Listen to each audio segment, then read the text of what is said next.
Drew finds himself still woozy from what he thinks to be some kind of poison or drug. The girl that didn't speak must have had on that needle, or maybe it was in the porridge. He's not even sure.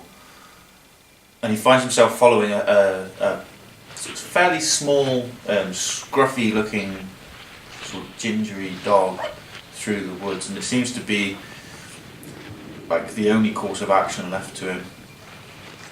All of the thoughts seem to be out of his head at the moment, as for whatever reason he feels compelled.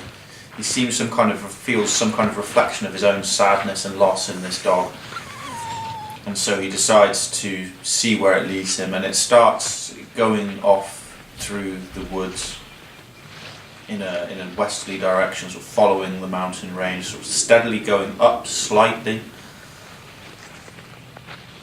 and time starts to pass. And does Drew just carry on following? Mm-hmm.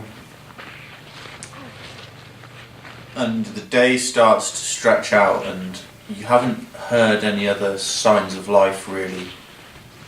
And you make your way through this coniferous forest, and you start to realise that you're heading towards a place where there is a mountain path.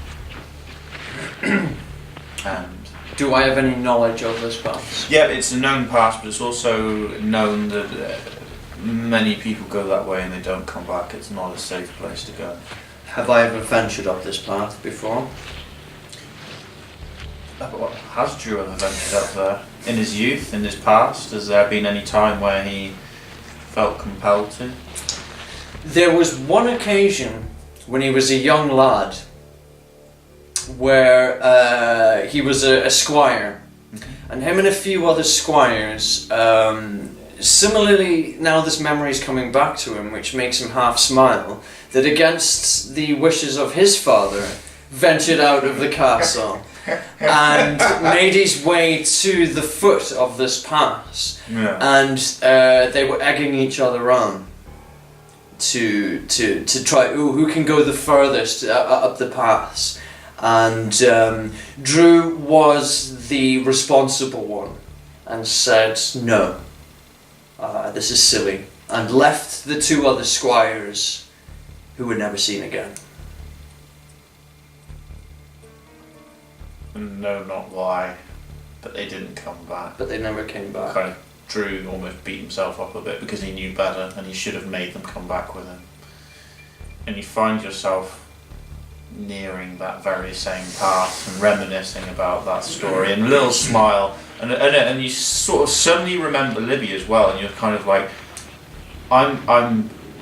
you've gone past where the trail of the dogs had led you. You've gone much further than that now, and you've probably spent a good part of the day following this dog, who seems like ever so happy that he's very like tails waggling, and he's sort of almost like just excited that some human has helped him in some way. He seems like a fairly intelligent dog, even though his sort of scrappy appearance would suggest otherwise, but he seems pretty switched on, and he keeps on checking and looking, and you find yourself stood in the same pass at the same place where in the past you turned and you walked away.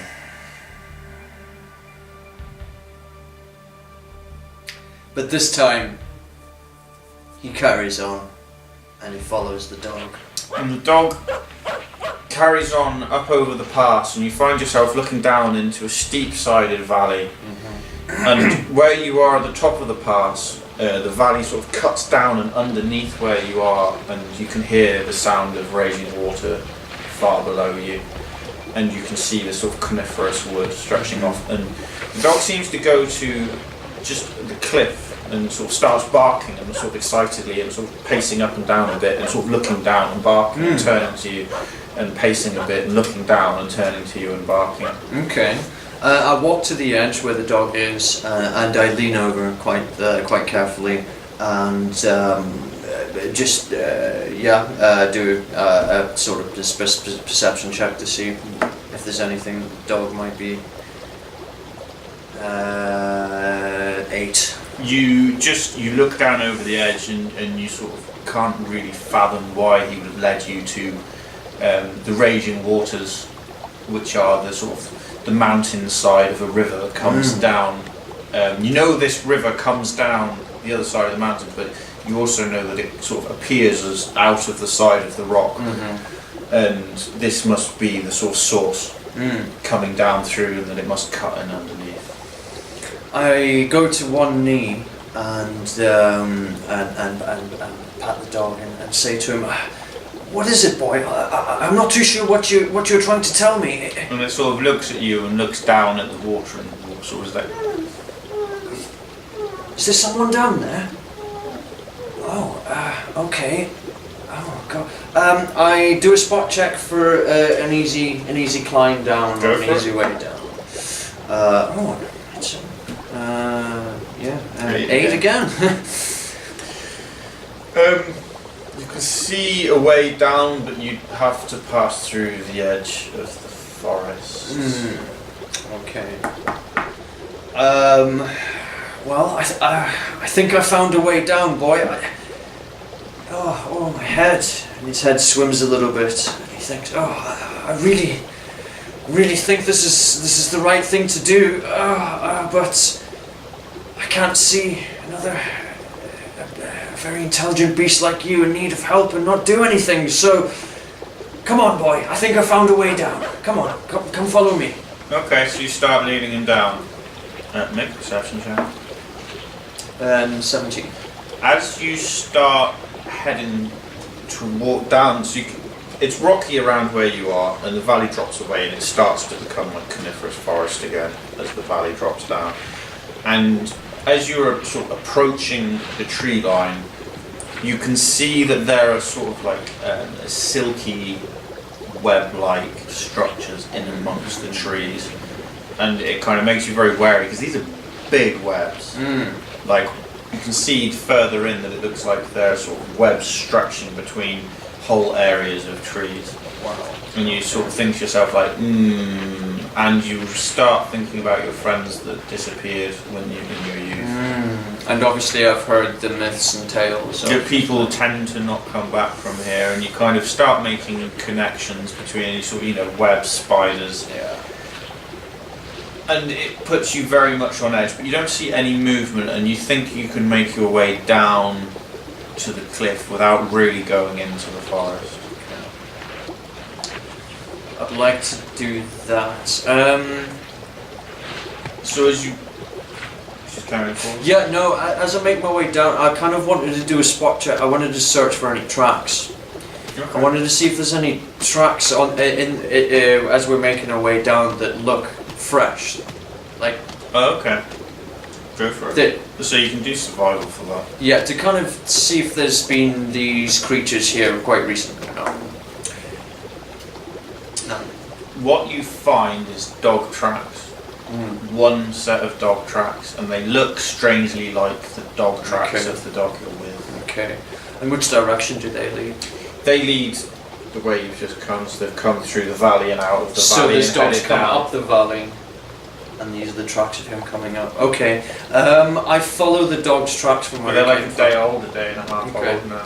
I'll try and follow the dog's tracks from where he came from, because if the dog found it good way the dog up, it's tracks safe way up. actually do cut right down close to the cliff, and then they do start climbing down. And I'll follow them. it's not a difficult trail, but it's not an easy one either.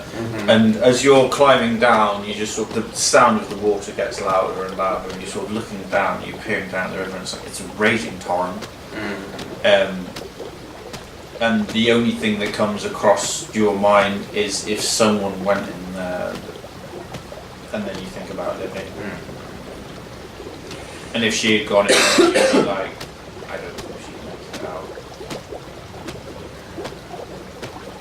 However, you do also make the connection between, well, if something went down there, I know where it would come out. Yes. Yeah. Could I gauge what Simon's behaving like as we're making our way He down? just sort of, as you're making it down, he just seems I to don't be- know that Drew doesn't know that's his name, but He's following you, yeah. Gave it away. I gave it away! I gave it away when Give you it away, first give it appeared. away, and you give it liked away now.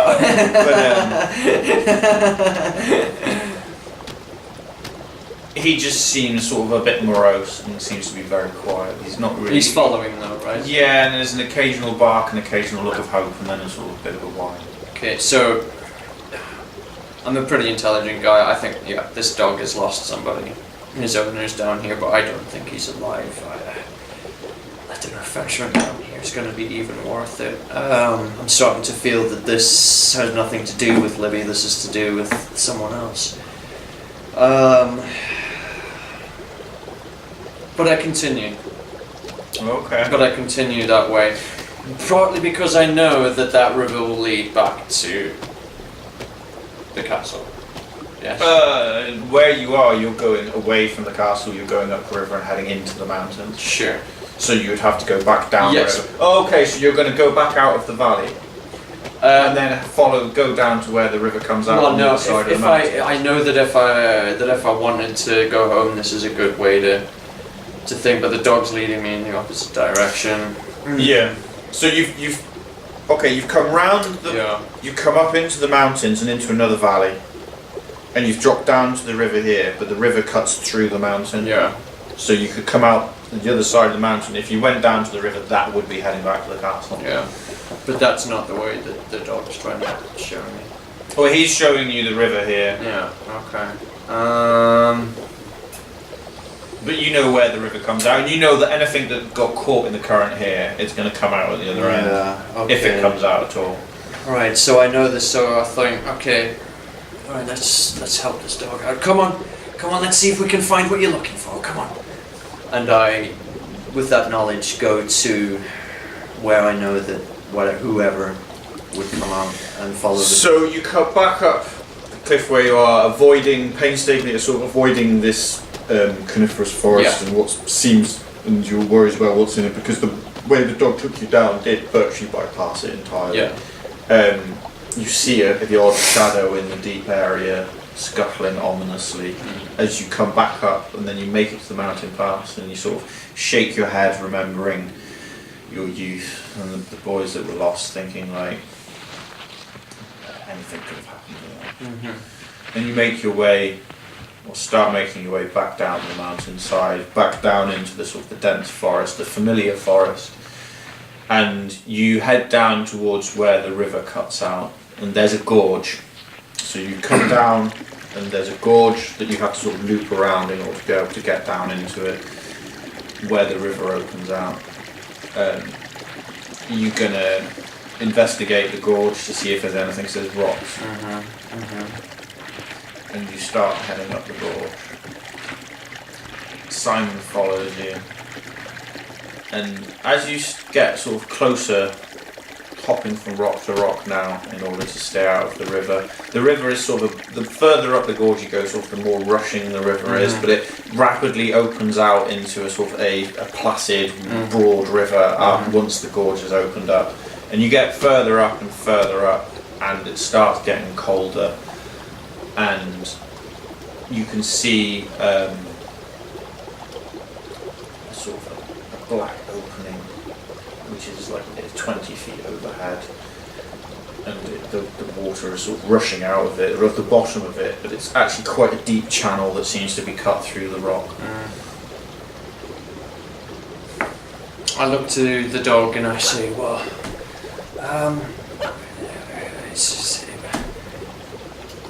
I'm not too sure what to do here, boy. Who are you looking for? Show me the way. Simon suddenly starts bounding off ahead of you, Go on, hopping from rock to show rock. me the way. Make a perception What are we check. looking for?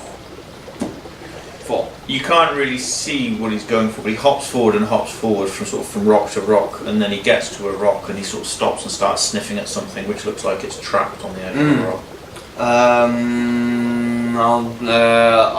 I go up to where the dog is, and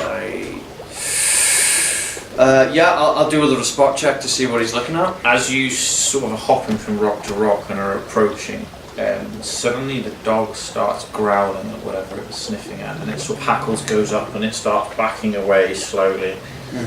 Mm-hmm. A coldness seems to be drifting out of the cave mouth towards you. It's sort of like just like a sense of a bitter edge. Almost like, I mean, the cave is always colder anyway, but it's like. Make a perception check. Ooh, 18. Yes, 18.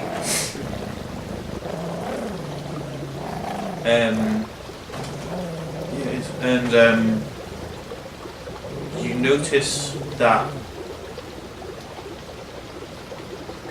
there is something in the water just in front of the dog, and it looks like it's all rags and bones, but something, a hand starts reaching up, and there looks like there's no flesh on it. It's just bones and a bit of sinew. It looks like something that's rotten and decayed. And the dog suddenly backs up quite sharply, sort of scrapes at the edge of the rock, turns and bounds to another rock, and turns and starts growling again. And a mist starts kind of oozing out, or fog even, oozing out of the cave, sort of at like foot level. And as it comes past and swirls around your ankles, it's like a bitter, ice cold feeling kind of comes through your legs. And this thing raises itself up, pulling itself, and you can just see like a skeletal head, some sort of like hair still clinging to it, and rags over it. And it starts pulling itself up out of the water and onto the rock, and kind of trying to stand. It also appears to be wearing some kind of armour. Could I gauge? Old battered chainmail, just Okay. like it's covered in rust and torn in places. Wow. Okay. I kick the thing. I kick this thing in the face. Okay, so you're going to take a step towards it, it and try and kick it back into the river. Strength? Yep. 14. So you do. You just. Simon goes ahead of you, and you're just thinking like, oh god, I can feel a bitter chill, and he seems to look at something in the water just ahead of him, the water rushing around it, but it looks like it's trapped against the rocks with the water just pummeling against it. Simon looks interested and then growls, hackles up, backing away from it, a foot scraping on the back of the rock as he turns and leaps away, and a hand reaches up out of the water, and this rotten, skeletal human pulls itself up, out, and it's sort of scraggly hair still clinging to its skull in places, bits of flesh hanging off. Battered armour. Make a perception check as well. 9. You feel like somehow this, some scraps of cloth on it seem like they should be familiar somehow. And as it's sort of rising out of the water, you just hop from one rock to the other past the dog and just kick this thing as hard as you can, and it falls backwards into the water and just gets sucked under the water, and it's sort of you can't see it anymore. It's just trapped under the rocks as far as you know. What are you doing? I skip across to the other side of the river to get. Okay, so you're kind of hopping you're in like a gorge. And it turns into a cave, so you're kind of hopping from rock to rock, and where it turns into a cave, which goes underground. Sort of Simon's been here, you were back here, and there are sort of a load of rocks in amongst all of this, and it's sort of the water's rushing around it all. And this is where the thing seemed to appear, and Simon hopped back, and you sort of hopped forward, and then kicked it. It fell into the water. It's underneath, so it's like it's really steep, like 30 foot overhead, unclimbable. And this fog seems to be rising now. It's coming it's up to about knee. Where's this fog emanating from? The cave. Literally. Oh god. Can I look for some tracks around the entrance to this? It's all rushing water. It's just all and rushing rock. water. Is there any bits of material or something that doesn't belong there? You know, something unnatural, like a bit of, something like that. No. Trip fail. No. Nothing.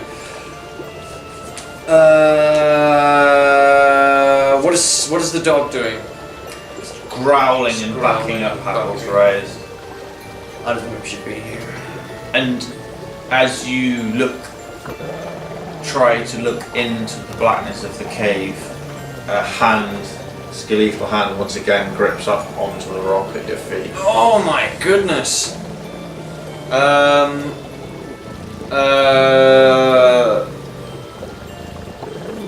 I'd like to pick up a large boulder that may be lying to hand.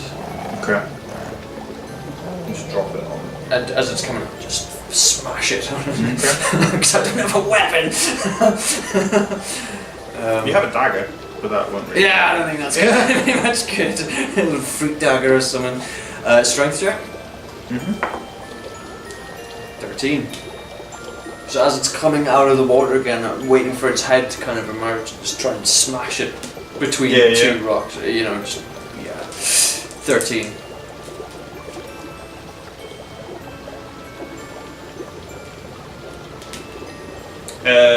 Okay, you raise the rock up, and as it's climbing up, it's literally as its head starts to emerge from the water, baleful eyes staring straight at you as if it could see you before it emerged. You just hammer this rock down into the thing's face.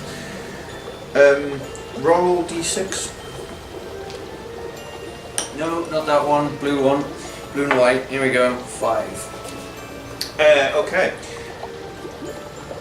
You just get the rock and hammer it down, and the skull just gets trapped between the two rocks, and the skull just shatters, and the remaining hair is sort of smeared around, and the hand just immediately slumps to life, and the thing just disappears. Oh, cool. Crunch. Oh, I toss the rock to one side. To go into the cave or not? What would you do? What would Drew do?